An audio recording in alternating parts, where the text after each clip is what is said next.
Okay, so we're going to start Parshas Vaychi shortly. But before we do that, I'm going to share with you some gematrias and allusions. The saga of the brothers, their descent to Yosef and his grilling them and all that revolves around a major theme is kesef. They bring him kesef, he puts the kesef back. The word kesef keeps on repeating in those prakim that we'll call that prakim really starts in Mem Aleph, but the word kesef starts in prakim Mem Beis through Mem Vav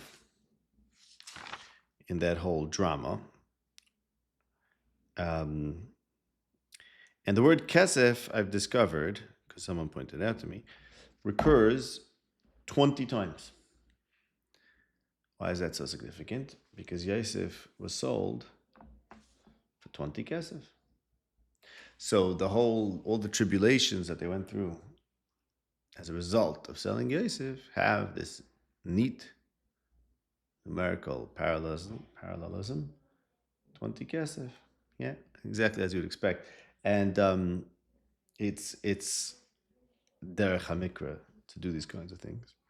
That's been amply shown. So here's a cool one. 20 kesef of suffering for the 20 kesef of selling Yosef. Once I saw this, it occurred to me that we noticed there's a whole bunch of fives. Yosef seems to be very fond of the number 5. Let's see, where do we have that?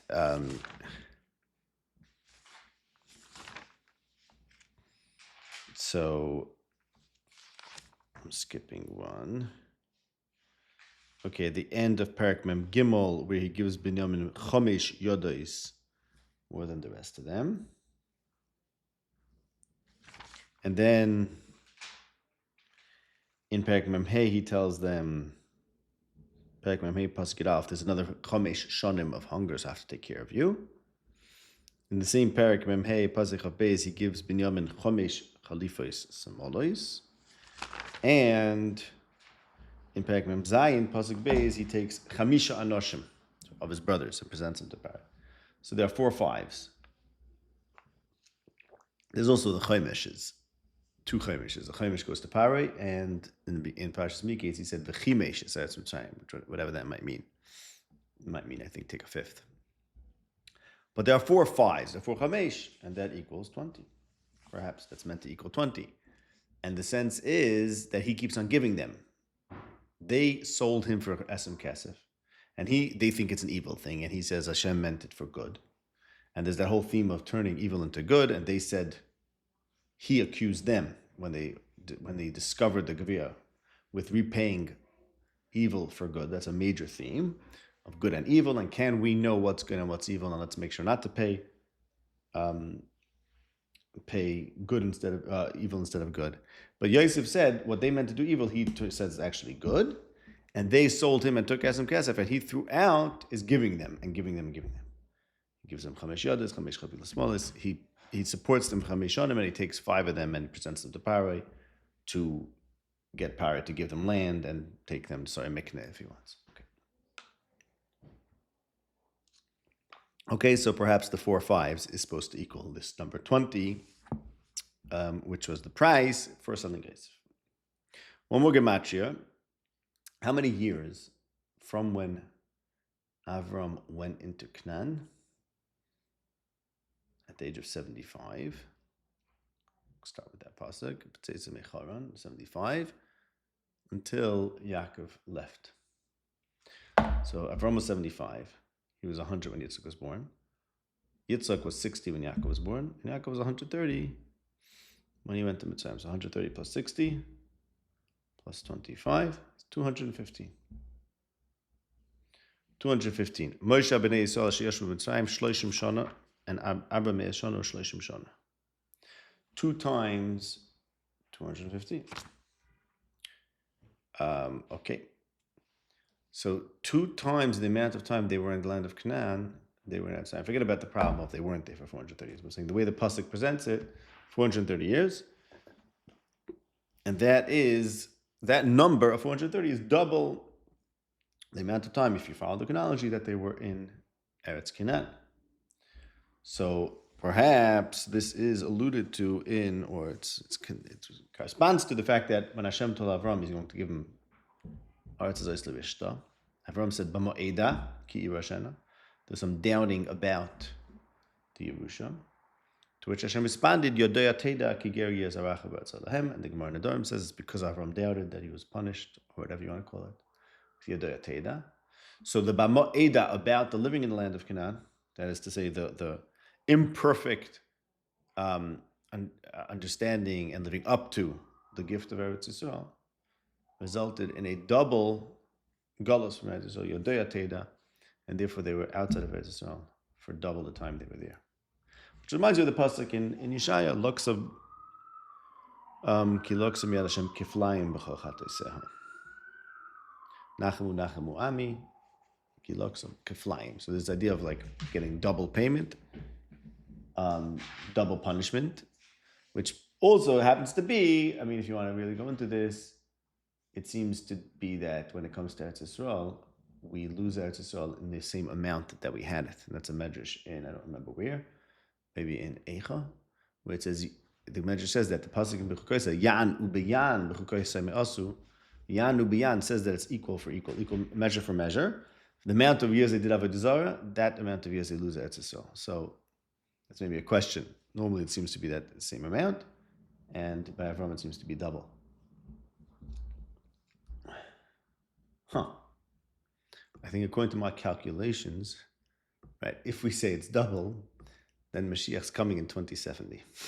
Just happens to be, because I have in my Sefer HaSharaka this whole cheshbon about the 1,000 years, because the Midrashim say it's the amount of, if you know the amount of time they were in Eretz Yisrael, the amount of time they served Avodah Zarah, then you'll know when Mashiach's coming. And that's basically alluding to this thing called this idea of 1,000 years. For 1,000 years they did Avodah Zarah in Eretz Yisrael or whatever, exactly how you count that. And then they won't have it for 1,000 years. And the way I counted my Sefer, so we have to do 1,000 years from Bayis Sheni, because Bayis Sheni, it only really starts after Churban Bayis Sheni. So therefore in the year 1070, which is when Rabbi Yehuda Levi starts saying, let's go back there. So for the first time, you have someone saying, let's go back. That's my Torah there. But if we go with this model, then we could explain that Vichsa Galus, and it means we have another 44 years. Okay. All right. Today's modern medicine, I should expect to make it. Okay, just my Mahamuzgar. Now we are ready to begin. Pashas Vaychi. Perek Mem Zayin Pasuk Chav Ches. Viyachi Ya'akov Be'eretz Mitzrayim Shiva Esrei Shana Vayihi Yemei Ya'akov Shnei Chayov Sheva Shonim V'Arba'im U'Mas Shana. Okay, so I want to start from the second half of the pasuk to bring out how strange this pasuk is and try to tackle it and try to approach it. The second half of the pasuk reads like your classic biblical death certificate, meaning when someone dies, the pasuk always or often says his age at the time of death. But here, the first pasuk in this parasha, which is going to have a lot of detail about what happened before Yaakov died, even before we go into all the detail, we already declare time of his death. And so there's really a double question. At the time that Yaakov died, where it actually says that he died in pasuk in the end of Perek Mem Tes, Vayigva vayosef al amav. It does not say ben mea ve arba'im v'sheva shanim. It doesn't say how old he was at the time of his death. It just says it only here. So there's a double question, because what happened over here?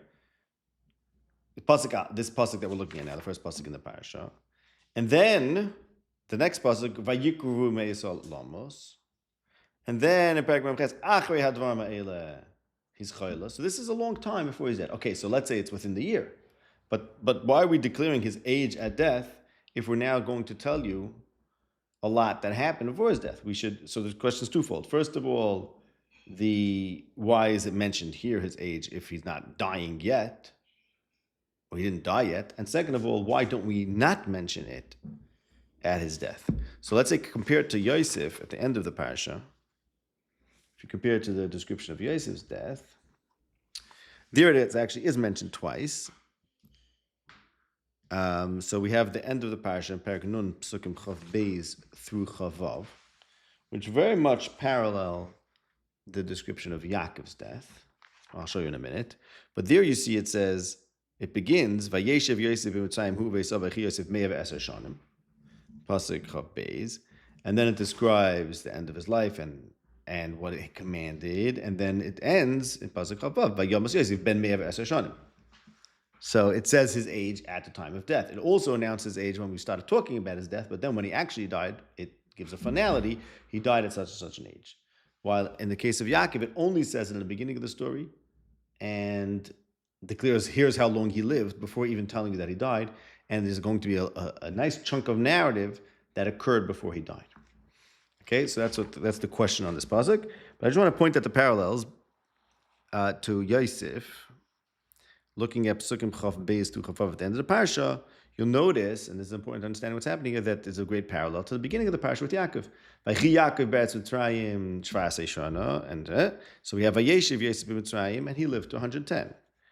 We have in the beginning of Viחי, Yaakov is excited and surprised that he merited to see his grandchildren. He never even expected to see Yosef, and he gets to see his grandchildren, but he's blind, but he still sees them, whatever.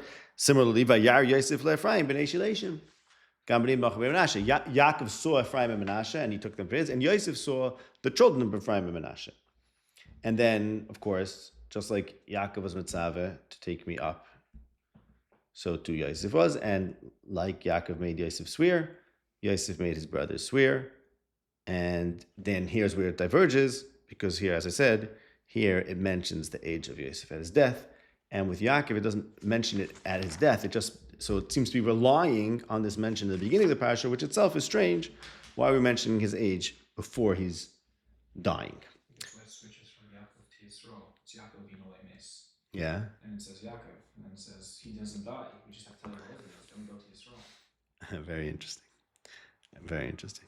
So you're saying maybe Yisrael was Mace and not Yaakov somehow. You don't have Pshana. You're just speculating. Unless we didn't say by before as Yashir, by Yar Yisrael. So Saba, right? So so you're saying that's the one who's Mace. Right. I don't know. Is Yaakov Avinu Loy Mace?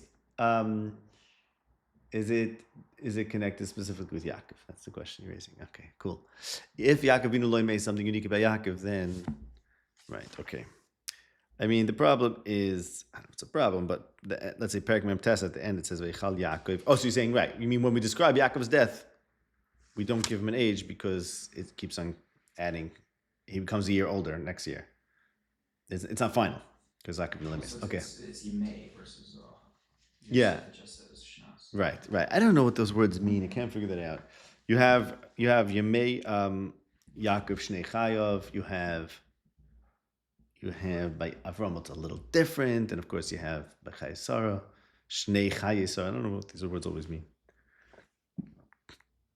Okay, so here's how you have to read it. Okay, you have to understand. You have to read, and of course there's always the challenge that we're so used to these parashas. You always have to try to look at it as if you're seeing it for the first time. Is the big avodah. But what you have to understand is like this. You have to realize that this pasuk, read this pasuk. This is the death certificate. The pasuk is saying, okay, Yaakov is dead. Reached 147, he's dead. Now, by the way, now we have some bookkeeping to do and some details. Details are that before his death, so it's like you read it like this. Here, come along, I want to tell you the story of Yaakov's death. After he lived 17 years in Mitzrayim, that's when he died at 147, and it was time for him to die, and indeed he did die after he had prior to that, when it was time for him to close him to die, called in his Yosef and gotten sick, and then called in Yosef again and gave a bracha to his brothers. So the whole story is working like that. The main thing we want to say, the start of the story is, like the anchor of the whole story is, Yaakov died after living such time to time, and then we're giving you. So in other words, it's not the story of, it's the story of Yaakov's death. And we start as if Yaakov is already dead, like we announced his death already. We're not going to declare again how old he was. And then we fill in, here's the story of Yaakov's death. Okay, now why is that? Hagufa, right? That's begging the question. Why don't we just do it sequentially? Say, okay, this happened and that happened and that happened and Yaakov died. What's the point of saying Yaakov lived and he lived for 17 years in Mitzrayim and brought him such a year and that's we're calling that already his death because we're not going to repeat that. Hagufa, why are we doing that? So I think the answer is like this. I think, as we know, as the psukim say, and as we've discussed at length, Yaakov was ready to die. So explicitly, Amusa hapam acharei ra'isi fanecha, and he said, "Let me go see Yosef b'tam amos." Essentially, ready to die. Yaakov was ready to die, and that's what led Pari to ask him, "How old are you? Why are you dying? What's going on over here? Shouldn't you be living?" And he did in fact live again. He sort of came back to his youth, as the pasuk says, "Kovei Hashem echad li v'koyach." But originally, before Yaakov came to Mitzrayim, he thought he's going to go to Mitzrayim and die. But then, what? No. But then he got to Mitzrayim and boom, he had a revival. Seeing Yosef, reuniting with Yosef in Mitzrayim, gave him a new lease on life. The fact that this new lease on life, that this was a new lease on life that he earned, or I don't mean earned in some metaphysical sense, I'm saying that he actually was brought back to his vigor and energy and will to live, right? He lost his will to live. Now he had a will to live again by virtue of reuniting with Yosef. That's alluded in the fact that he lived in Mitzrayim for Sheva Shana. That brings us back to the beginning of Parshas Vayeshev. Vayeshev Yaakov Be'etz K'naan Be'etz M'gui Aviv. Ela told us Yaakov Yosef ben Sheva Shana. So notice he's living in Mitzrayim, Sheva Shana. The beginning of the saga of Yosef was when Yaakov was living in the land of Canaan, and that gets you till Yosef being Sheva Shana. So he had 17 good years with Yosef. And thanks. He had 17 good years with Yosef in the land of Canaan. And now when he comes to Mitzrayim and he's ready to die, but lo and behold, he ends up having another 17 good years, this time in Mitzrayim, but again with Yosef. I think the Zohar talks about Tov being Gematria 17 and Yaakov's 17 is Tov, but also Vayechi is Gematria 34 because he had 17 plus 17 good years. His good years are defined as being with Yosef. His absence from Yosef led him to tell Pari, right? So he defines a good life by being with Yosef. He lost his will to live because he mourned first Rachel and then Yosef.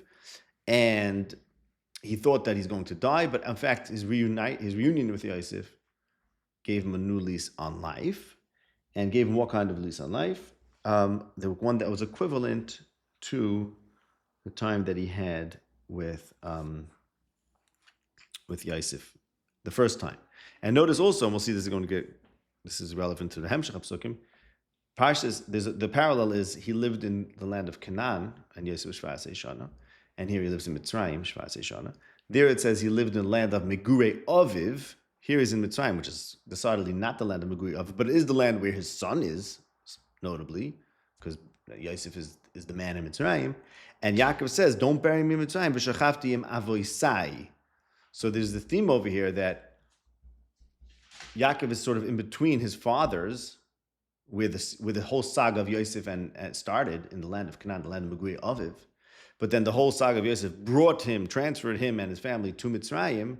And this story, these three psukim over here are really determining, okay, which way is Yaakov going to permanently be mishtayech? Is he going to say, okay, look, he became a Mitzri, as it were, because he joined Yosef in Mitzrayim, but then what's happening over here is, no, he's pulling back to the Eretz Megurei Aviv, where the whole story started, and he's saying, look, I had 17 years in Mitzrayim, but I really want to go back to those 17 years in Canaan, back to where my fathers were. Okay, we'll get to that soon. What I'm bringing out now is that there's a major parallel in these 17 years to the 17 years they started with.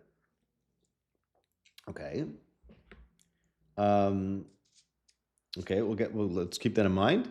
I want to say one other thing, just Pashup Shah. Why did he live for 17 years? Okay, so very nice. He had 17 good years with Yosef till Yosef was 17, and then Yosef went missing, and now he had a reunion with Yosef, and he lives for 17 more years. How does that work? In other words, it's a nice parallel. I think it means much more than that. I think it means actually there's a reason why he lived for 17 years. Because the whole time that he was, what brought him to the brink of death, what made him so depressed was the fact that he's missing Yosef. So what was he missing? What was he longing for?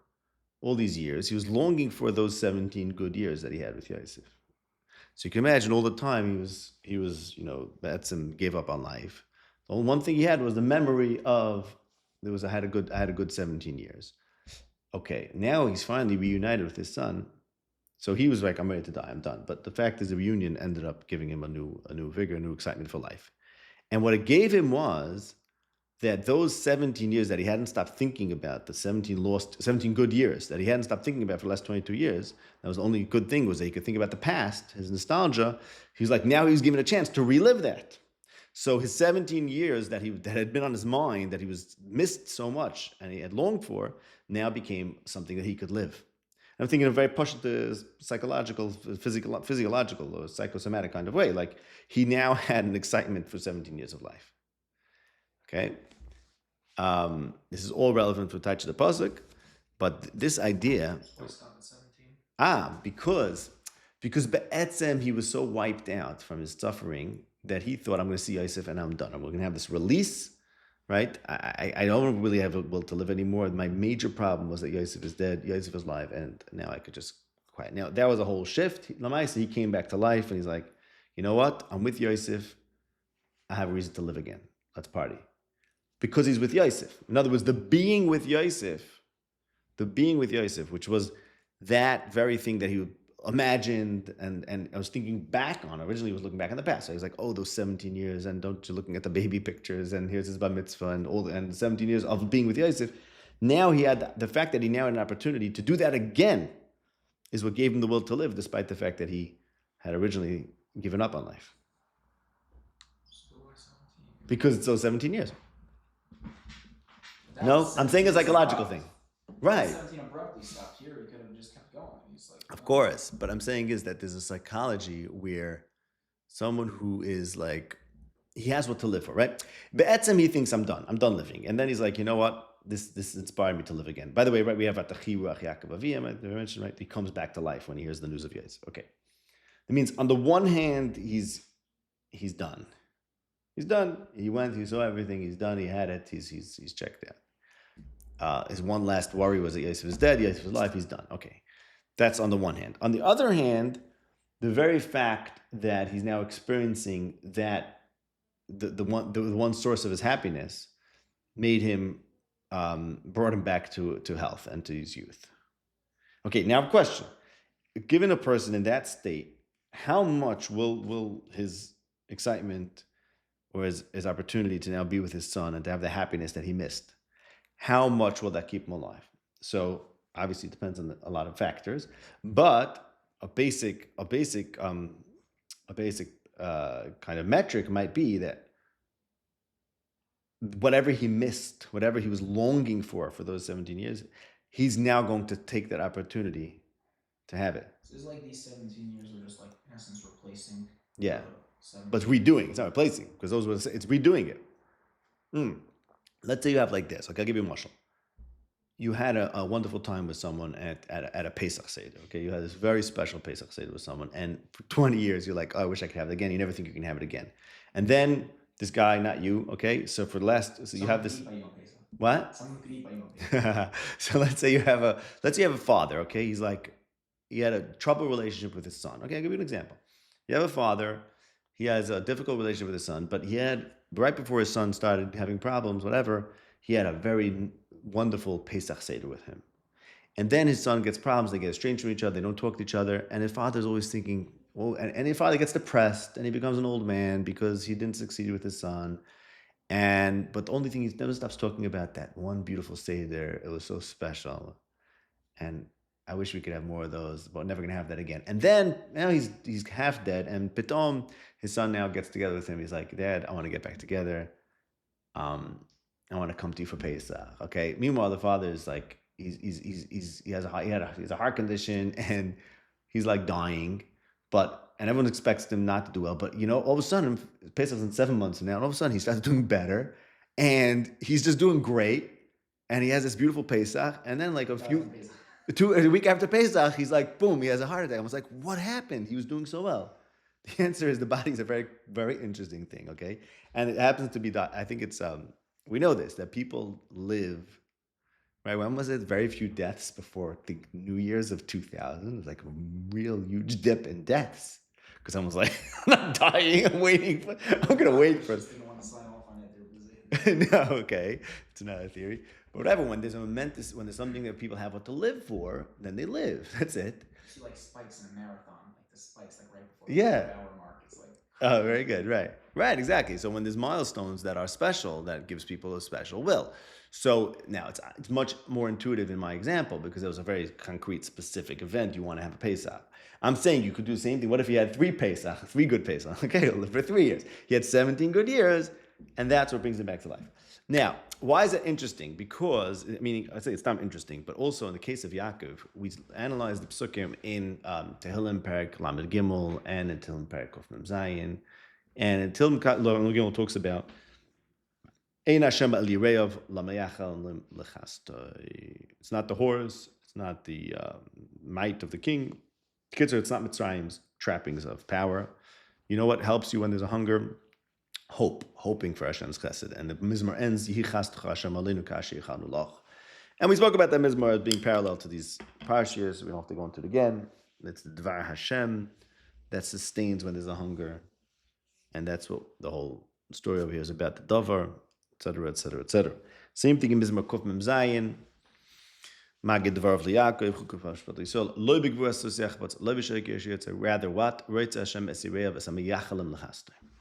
So, what's the big deal of Yaakov, or the alternative to Mitzrayim is the hope, fearing Hashem and hoping for His chesed. And this we looked at once also in Mishlei, Perek Yud, which we went through this perek and we showed how there's a lot of references and allusions to Yosef. So Mishlei Perek Yud talks about the wise son shouldn't be exil, and how to stockpile, and when a tzaddik doesn't starve, and stockpiling when there's food. Okay, hatred, wisdom, fine. Okay, we don't have to go into this all again. I want to show you this pasuk. This pasuk Chav Beis was important, the blessing of Hashem and its wealth, and now there's no etzev. Showing. Let's go to the main psukim for relevant to this. Our psukim Chav Zayin and Chav Ches in Perek Yud Mishlei. Yiras Hashem toisif yomim ushnois rishon tiktzayin, which is why we expect Yaakov, who's the Yirei Hashem, to live long, and yet he seems to be ready to die. And this is Paro's big kasha to him. Why are you about to die? Instead, he does in fact live longer, which is what our pasuk is telling us, and that's described in the next pasuk there in Mishlei Perek Yud pasuk Chav Ches, Toicheles tzadikim simcha. So what the tzadikim hope for ends up being simcha. They end up being happy with what they hope for. V'tikas shram tevet. So there's this thing called toicheles. Yichol. Yichol means when a person doesn't have something, but he doesn't give up hope. Why doesn't he give up hope? Because he fears Hashem, and Hashem can give him what he lacks. So the point I'm making is that in the context of Yaakov, we have that what he earned from Hashem, he earned by virtue of the fact that he was meyachal. So when you earn something, but what yichol means, it always was a source of strength to him, of hope to him, of optimism, that there was something he could imagine. And what was it that he was imagining? So he was replaying those 17 good years, and he was wishing, for all this time that Yosef was missing, he was wishing to Hashem that he could have that back. And that wish that he could have that back, right? And that's saying like a guy would say, if only I could have those 17 years once again. And that's what he got. Because he was meyachal l'chazdai, so his toicheles turned into simcha. So it was exactly what he was meyachal. And yichol is an interesting thing, because yichol is like when there's something you long for. So if there's, right, we say,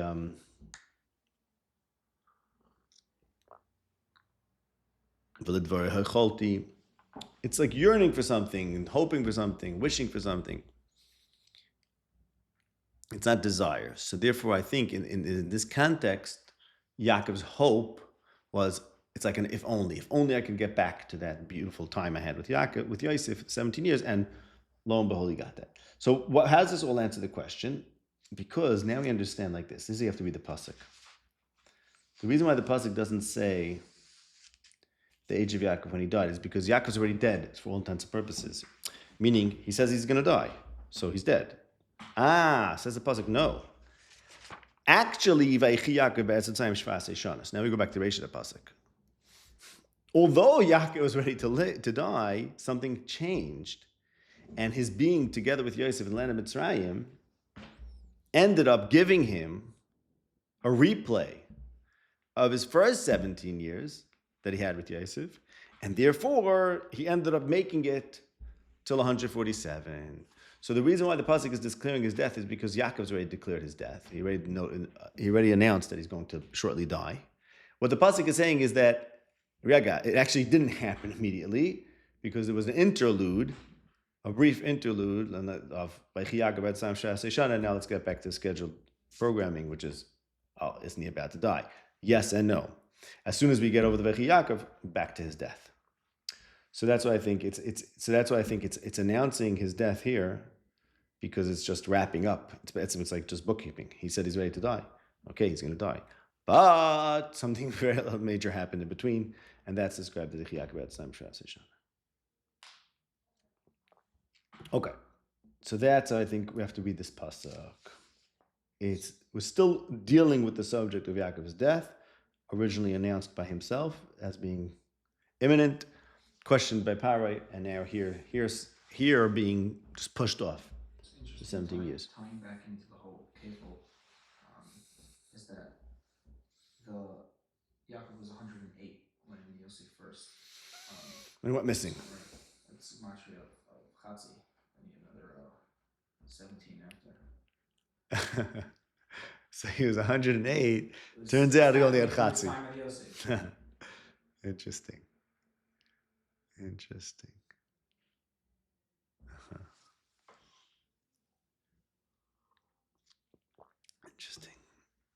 Very interesting. Okay. It's also sort of half of 215, if they have 215 years. Yeah, well, I mean, it's got to be 107 or 108. So, 108 years. Truth is, okay. Interesting. Okay, pasuk Chav Tes. Vayikrevu yimei Yisrael lamos vayikro levnoi liYosef. Now, and he tells them, of course, Vayomer lo yimno matzazichim beinecha simno yodach atachas v'yekhu v'sim v'chadecha zolemes al no sik beredi b'Mitzrayim. Okay. Let's think about this. Even the Vayikrevu yimei Yisrael lamos is perhaps unnecessary, meaning we could imagine the pasuk without it. Let's say, again, contrasting it to Yosef, who tells his brothers, I'm about to die, and here we go. The description of Vayikrevu yimei Yisrael lamos could have been done without. Question. So what's the drama over here? Like, he's living in Mitzrayim for 17 years, and then Vayikrevu yimei Yisrael lamos, he calls Yosef. Okay, listen. Everyone gives it tzavah. Everyone has an interest in where to be buried. It's not a big deal. You don't have to dramatize and say like, oh, something happened, and then he called him and gave him this. So what's this all about? So I think we have to read it like this. As we mentioned, he's living in Mitzrayim, okay, and it's with Yosef, and now he's pulling in the other direction, right? He's saying, I don't want to stay here. I don't want to end up being here. So you can read it like this: Yaakov has an interest to not be in Mitzrayim. In fact, he thinks that I'm done. My life is over now. I'm not really interested in living in Mitzrayim. But actually, it turns out he had a good time in Mitzrayim. He ends up coming back to life. He has 17 great years in Mitzrayim. So where's his heart, or where's he shaykh to? Is he really shaykh to Mitzrayim, or is he really supposed to go back to K'naan? Now, we know Chazal say they don't really want to be in Mitzrayim, and we spoke about this. So why didn't they go back to K'naan after the hunger or whatever? We spoke about that. But there's always a tension. I'm here in Mitzrayim, but I really want to be in K'naan. So you could think about Yaakov's 17 years here in Mitzrayim. What? Yeah, exactly. Right. Leave B'mayr, but B'mayr, right. Very good. So for 17 years, he's like, I'm here, but maybe I'm going to hopefully I'm going to be going back soon. Vayikrevu yimei Yisrael lamos, and now he realizes, wait a second, I'm not making it back. Okay, that might suggest then, I'm going to die here. He says, I know I'm dying here. So that might suggest that I want to remain here because I didn't take the opportunity to go back before I died. Chumash Malon, no, we're stopping it here. So, like the Gemara says in Ksubis, that the Gemara says it's a much greater thing if someone dies in Eretz Yisrael than if someone's buried in Eretz Yisrael. Of course, the greatest thing is to live there. So Yaakov is, okay, unfortunately, have to move to Mitzrayim, but maybe he's going to get back to Canaan before he dies. So now maybe that suggests that he didn't care to go back to Canaan because he should have gone back before he died, which is truly better than going back after he died. So he's putting a stop. He's saying, die with this living in Mitzrayim and this being coming here because Yosef is here and getting everything from Yosef and getting even my very life by virtue of Yosef's success in Mitzrayim, and then I'm with him in Mitzrayim. I'm now pulling back the other way and saying, don't take this wrong. Al Nasik Barani Mitzrayim. I actually don't want to be here. I actually want to be there. Okay. And that's also, by the way, Al Nasik Barani Mitzrayim. Now, that means this is not merely a tzava. You guys are probably wondering where I want to be buried. Where's my, it happens to have a very nice plot in Marsa Machpelah. No, this is not what it is. In fact, there's no mention of Marsa Machpelah here. Here it's about a negative thing. Al Nasik Barani. Because Viyachi Ya'akov Be'etz Mitzrayim, and the fact that he didn't make it back, suggests that maybe he is in fact, going to be identified as a Mitzri. Maybe Yosef didn't merely transplant them physically to Mitzrayim, but maybe transplanted their identity. Yosef is the most successful Mitzri, or assimilated, Bnei Yisrael in Mitzrayim. And maybe the fact that they're following him suggests that they're identifying with Mitzrayim, and that's what's suggested by Yaakov in Mitzrayim. Even Yaakov got a chiyas from the fact that he's with Yosef in Mitzrayim. Maybe that's why Moshe says the pasuk, no. Maybe Moshe was called a Mitzri, brings him up, brings Yosef up. Yeah. Moshe is referred to as a Mitzri. Maybe that's why he's the one who brings him up. You would think that he's assimilated. That's why he's called Moshe. He's like, no. That's why, if anything, I'm the one to bring him out. Because I'm not a Mitzri. The Bnei Yisrael called. Yeah. No, I get that. I see the connection. I'm trying to close the thought.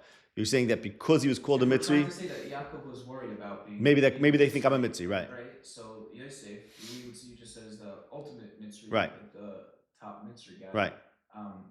That's why Moshe was called a Mitzri. He takes Yosef out because you might also think that Yosef wanted to stick around. Very good.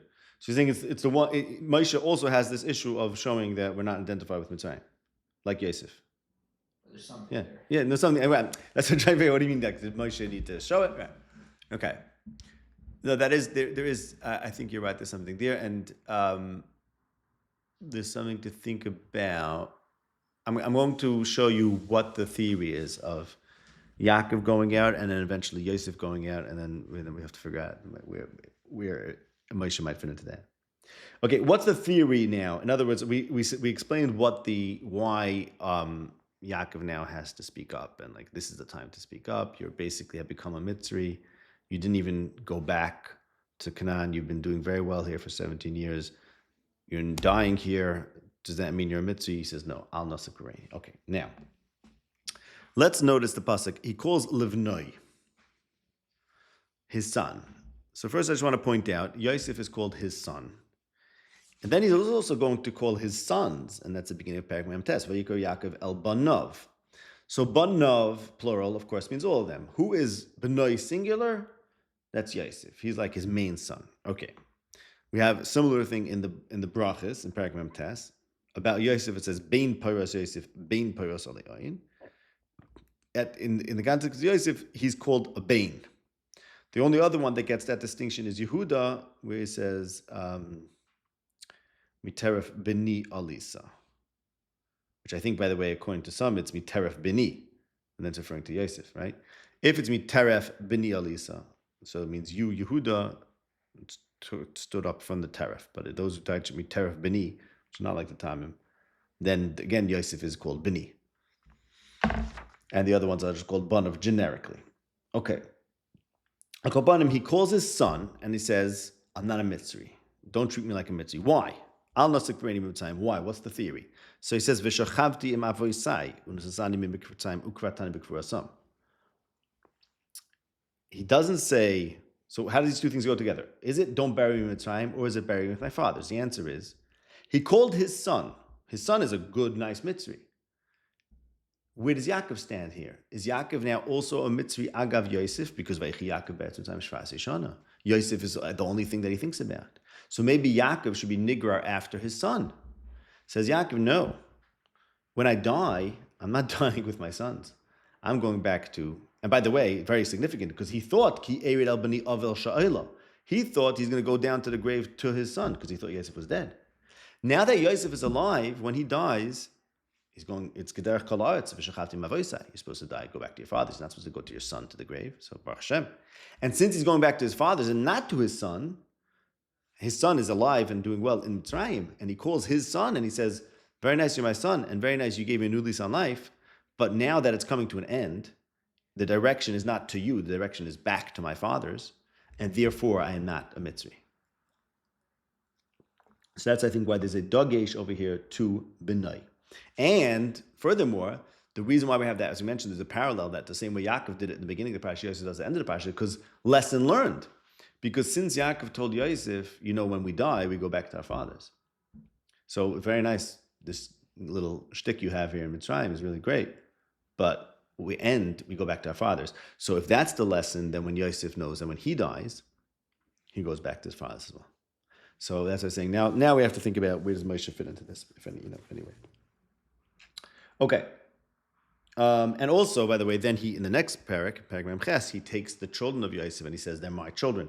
So there's a whole theme over here about which direction are things going to go. Because Yaakov says, I'm going back to my father's, which then suggests that Yosef has to go back to his father, and he's going to do that. And also, in the next parak, we're going to learn that the children of Yosef who were born in Mitzrayim, and maybe are really the Mitzrim, but even more than Yosef, Ephraim and Manasseh are the real Mitzrim. They were given Mitzri names, and they were born in Mitzrayim. Yaakov brings them back into the fold and says, actually, they're my children. So there's this movement away from Vaychi Yaakov Be'etz Mitzrayim, which sets the tension. Vaychi Yaakov Be'etz Mitzrayim Shvas Yeshana. So boom, amazing, new life. Maybe the whole identity of Yaakov should restart and should be defined by Yosef and should be defined by Mitzrayim. Chumash Malon. He's like, no, we're calling an end to this because we go back to our fathers. And that's what he says. He's asking him a favor, because here he's doing something that goes in the other direction from the movement of what Yosef stood for. Okay, and this then follows from the fact that, as we said, really Yaakov was supposed to die, and really he doesn't even want to be living in Mitzrayim. But now let's get back to the real story. The real story is he's about to die. And since the real story is about to die, then it follows that he's not going to bury him in Mitzrayim. You see? Because the whole parsha is set up. If the story would go like this, Yaakov moved, he went to Mitzrayim, new part of life, and he lived in, he did very well. Well, mapaton that he's going back to Kנען. But because he saw his life as being over in the end of Parshas Vayigash, Elamai, it happens to be, Baruch Hashem, he had an extra 17 years in Mitzrayim. Okay, but it was just like a gift. It wasn't really planned. And therefore he's saying, you know what, this is all very nice, Yosef, but let's get real, and let's go back to our fathers. And that's a message to Yosef as well. And one last point I want to make is that the same, not the same, but a similar request where to be buried was made from Yaakov to all his children. And that's in the end of Perek Memtes. He tells them, Ani nesef el ami, kivru oisi elav oisi elam osh lebechem. That's the whole thing about where to bury him in the Ma'aseh Machpelah. In the context of Yosef, he doesn't even tell him where to bury him. He tells him, don't bury me with time, bury him with my fathers. He doesn't give him all the detail in the Ma'aseh Machpelah.